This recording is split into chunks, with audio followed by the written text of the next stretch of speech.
Hello friends, my name is Amit Vijay and this is my brief introduction. I am currently pursuing MTech in Power System from DTU New Delhi. This is my email address, this is my phone number. So, आज I'll be taking your today's class and we'll be discussing Power System. So, as you can see in the slide, today we'll be having a brief introduction of Power System and protection. Why we should study power system and why it is important from exam point of view. जैसा कि आप देख पा रहे हैं slide में कि power system basically एक ऐसा सब्जेक्ट है, it is one of the most essential electrical engineering subject जो कि हर एग्ज़ाम में आता है, चाहे वो गेट हो, इंजीनियरिंग सर्विसेज हो, एसएससी जेईएन हो या कोई अदर स्टेट लेवल या पीएसयू एग्जामिनेशन हो. अब वो कितने मार्क्स का आता है, कितने वेटेज का आएगा, वो हम लास्ट में कवर करेंगे. अब सब्जेक्ट पॉइंट ऑफ व्यू से हम देखते हैं, जैसे कि आप डायग्राम पे देख पा रहे हैं कि पावर सिस्टम क्यों नेसेसरी है, why power system is a necessity to study. जैसे कि आप देख पा रहे हैं जहां मेरा एरो है, जनरेटिंग स्टेशन. तो आपको पता है बेसिकली पावर जो हमारे जनरेटिंग स्टेशंस पे प्रोड्यूस होती है वो कितने वोल्ट पर हमें वोल्टेज मिलती है. वहां पर बेसिकली 33 केवी या उससे ज़्यादा हमें वहाँ पर वोल्टेज जनरेट करते हैं हम. अब जब जनरेटिंग स्टेशन पे हमें 33 केवी की वोल्टेज मिल रही है और वो हमारे घर तक आ रही है, जो कि लगभग कई हज़ारों किलोमीटर दूर है हमारे पावर स्टेशन से, और वहाँ पर हमें 230 वोल्ट पे या हमारी रिक्वायरमेंट के हिसाब से मिल रही है एक फिक्स फ्रीक्वेंसी पर, जिसका वेरिएशन भी बड़ा कंट्रोल्ड है. तो ये कैसे हो पा रहा है? ये पूरा जो प्रोसेस है from generation to transmission to distribution, ये पूरा का पूरा हम पावर सिस्टम एंड प्रोटेक्शन में कवर करते हैं. सो बेसिकली एक इलेक्ट्रिकल इंजीनियर होने के नाते आपको इलेक्ट्रिकल इंजीनियरिंग में सिखाया जाता है कि पावर हमने जनरेट करी, उसे ट्रांसमिट किया और उसे लोगों तक पहुंचाया. उस पावर जनरेशन का एंटायर पॉइंट ही यही है कि लोग अपने यूज के लिए उसे इस्तेमाल कर सकें. So this is the basic purpose of power system. Power system and protection. So power system basically consist of three major parts. जैसे कि आप डायग्राम में देख पा रहे हैं arrow, the three parts is generation, transmission and distribution. So electricity generate हो रही है, ट्रांसमिट हो रही है और डिस्ट्रीब्यूट हो रही है. डिस्ट्रीब्यूट किसमें? लोड्स में, हम तक बिजली पहुंच रही है. तो ये तीनों पार्ट को हम पावर सिस्टम में पढ़ते हैं. तो this entire three part covers the entire power system. जैसे कि आप डायग्राम में देख पा रहे हैं, सेकंड डायग्राम में, कि यहाँ पर एक विंड मिल है. विंड मिल एक इलेक्ट्रिसिटी प्रोड्यूस कर रहा है.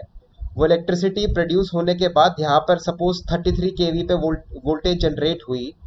वो हमारे यहाँ पर स्टेप अप ट्रांसफॉर्मर से स्टेप अप करके और भी ज़्यादा हमने 265 केवी कर दिया उसे, और अब हम ट्रांसमिट कर रहे हैं. या बड़ी सी टावर लगी हुई है, ट्रांसमिशन टावर, यहाँ से ट्रांसमिट होकर है ये हमारे एंड में लोकल सब स्टेशन पे आई.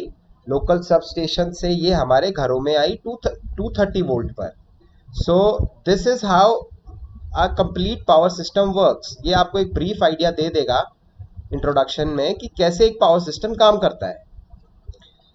सो the first part of power system is generation of power, कि how the power is generated और जनरेटिंग स्टेशंस पर एक्चुअली होता क्या क्या है.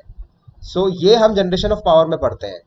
जो जनरेशन में बेसिकली जनरेटिंग स्टेशंस पे बेसिकली होता क्या है, लार्ज जनरेटिंग यूनिट्स होती हैं, टर्बाइंस होते हैं, स्टोरेज यूनिट्स होती हैं, और जैसे थर्मल पावर प्लांट है या न्यूक्लियर पावर प्लांट है तो वहाँ पर कूलिंग टावर्स भी मिलेंगे आपको, जिससे कि एक्सेस हीट को एब्जॉर्ब कर सके. तो जैसा आप डायग्राम में देख पा रहे हैं कि यहाँ पर एक विंड टर्बाइन है. टर्बाइन घूम रहा है, ये टर्बाइन शाफ्ट से कनेक्टेड है, शाफ्ट जनरेटर से कनेक्टेड है. अब ये जनरेटर हमें एक आउटपुट वोल्टेज प्रोवाइड कर देगा. तो ऐसे एक इलेक्ट्रिसिटी जनरेट हो पा रही है. कैसे? एक मैकेनिकल टर्बाइन को मूव करने से शाफ्ट मूव कर रहा है जो कि कनेक्टेड है जनरेटर से, और जनरेटर से हमें इलेक्ट्रिकल आउटपुट मिल रही है. This will give you a brief idea how electricity is generated from turbine via shaft through generator. ये एक स्टैटिक डायग्राम है हाइड्रो इलेक्ट्रिक जनरेटर का. यहाँ पर वाटर फ्लो हो रहा है, टरबाइन को मूव कर रहा है, टरबाइन मूव होकर शाफ्ट मूव हो रहा है. अब शाफ्ट कनेक्टेड है एक जनरेटर से, जनरेटर मूव कर रहा है, जनरेटर मूव कर रहा है तो हमें एक आउटपुट वोल्टेज मिल रही है बेसिकली. ऐसे हमारा जनरेशन हो रहा है. Next, generation in India. अब इंडिया में बेसिकली कितना जनरेशन होता है पावर का? It is 364960 megawatts generating capacity है इंडिया की. And we are third largest producer and consumer in the world. The installed capacity of India is 370.106 gigawatts. It is slightly greater than generating capacities. So these are some flow charts which will give you a brief idea कि कैसे, जैसे first figure में हम देख रहे हैं installed capacity of electricity generation from different source and it is dated on 28th February 2017.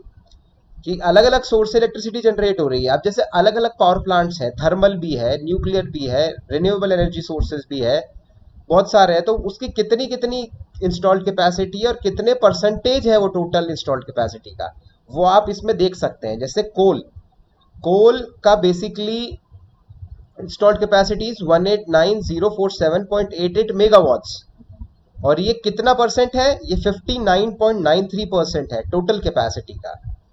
सो ऐसे करके अलग अलग पावर प्लांट, जैसे न्यूक्लियर का इज 5780 मेगावाट इंस्टॉल्ड कैपेसिटी और वो 1.83 टोटल इंस्टॉल्ड कैपेसिटी की उसकी परसेंटेज की कैपेसिटी है. ऐसे ही सेकंड फिगर में हम देखते हैं power India. The major drivers have been renewable energy sources such as solar and wind power and private sector investment. अब जैसे देख रहे हैं कि अब बेसिकली हम लोग आज के दिन रिन्यूएबल एनर्जी सोर्सेज को ज़्यादा प्रमोट कर रहे हैं, लेकिन आज भी जो highest producer of electricity is thermal, then solar, then wind, then hydel. ये अलग अलग कवर है जो आप एक बार ब्रीफ होकर आप एक बार गुजर जाएंगे पूरे फिगर से तो आपको एक आइडिया लग जाएगा. Next is transmission system. तो पहले हमने इलेक्ट्रिसिटी जनरेट करी, अब जनरेट कर वो इलेक्ट्रिसिटी हमारे घर तक पहुंचे, उसके लिए जो हमें चाहिए विच इज ट्रांसमिशन सिस्टम, उस इलेक्ट्रिसिटी को ट्रांसमिट करने के लिए. जैसे कि आप फिगर में देख रहे हैं कि यहाँ से एक इलेक्ट्रिसिटी आई और ये काफ़ी तेज़ी से ट्रांसमिट होते हुए ये हमारे लोकल सबस्टेशन तक आ जाएगी और सबस्टेशन से हमें मिल जाएगी.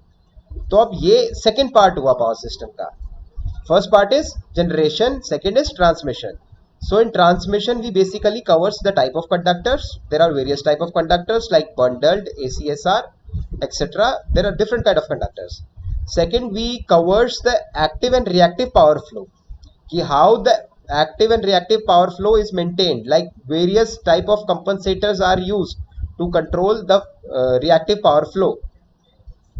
Next is protection from fault like single line to ground, line to ground fault, line to line fault, and three phase fault. So basically the fault analysis we will cover in this section only. Third is next is type of transmission system. There are various type of transmission system available. So basically in transmission system we cover all these points. As you can see in the diagram, this is a generating station and this intermediate stage is a transmission system. There are large transmission towers installed. These are transferring power to the local substation. This is step down transformer. Step down transformer is transferring power to various local substation to local feeders, and feeders will give power through service mains to customers. So this is basically the entire scheme of transmission system. Next is distribution system. So we have covered generation, we have covered transmission. The third part is distribution system. Distribution, there are various type of distribution system. In this topic we will cover radial, parallel, ring, etc. Then we will cover the service mains, we will cover distribution transformers, substations, type of loads and tariffs.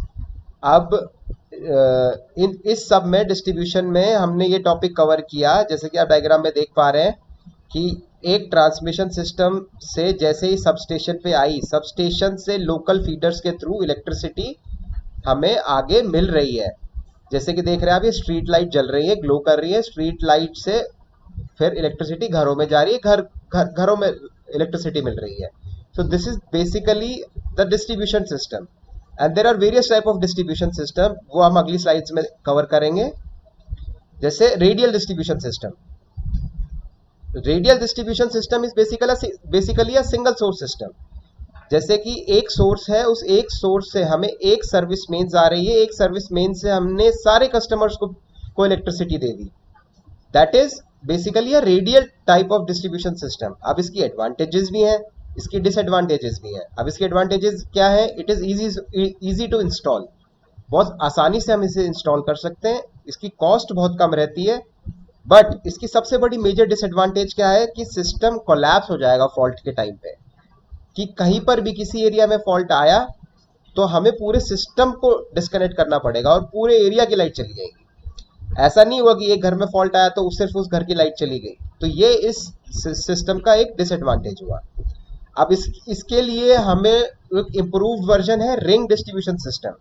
Ring distribution में एक से ज्यादा sources हैं।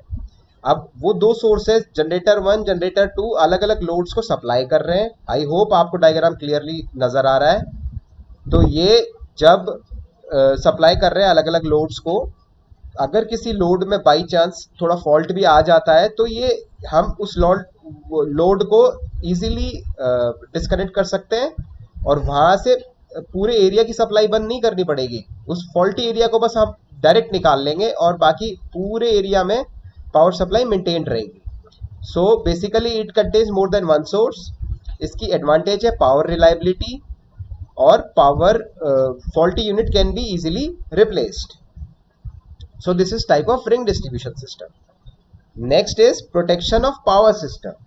अब basically तीन part हमने cover किया, generation, transmission and distribution. अब इन पार्ट को कवर करने के लिए भाई, ये पार्ट तीनों हमने जब कवर किए तो इनके प्रोटेक्शन के लिए हमें क्या करना पड़ेगा, वो बेसिकली हम प्रोटेक्शन ऑफ पावर सिस्टम में पढ़ते हैं। So protection of power system में basically we'll study isolate the faulty section of power system. It covers various schemes like differential protection, earth fault protection, etc., relay function and type of relays, circuit breakers, insulators and lightning arresters. So insulator के types, lightning arresters, circuit breaker, type of circuit breakers, relay, type of relays, differential schemes, distance protection, ये सारा हम protection of power system में cover करते हैं। जैसा कि आप डायग्राम में भी देख पा रहे हैं कि एक सर्किट ब्रेकर के पॉइंट्स जैसे ही ओपन हो रहे हैं एक आर्क जनरेट हो रही है। तो सर्किट ब्रेकर में हम ये आर्क क्वेंचिंग मीडियम भी पढ़ेंगे कि कैसे एक आर्क को खत्म किया जाता है। ये ठीक नहीं है, ये फॉल्ट प्रोड्यूस कर देता है। तो इसलिए ये आप जैसे डायग्राम में देख रहे हैं इसे, तो ये सारी चीजें हम basically protection of power system में कवर करेंगे।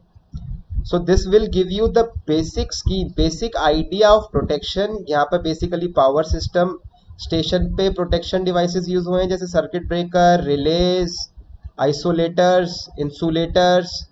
फिर सब स्टेशन पे ये यूज हो रहे हैं, ये same set isolators, insulators, circuit breakers and release, और यही आपके डिस्ट्रीब्यूशन सिस्टम में यूज हो रहे हैं और आपको इलेक्ट्रिसिटी प्रोटेक्टेड फॉर्म में मिल गई है।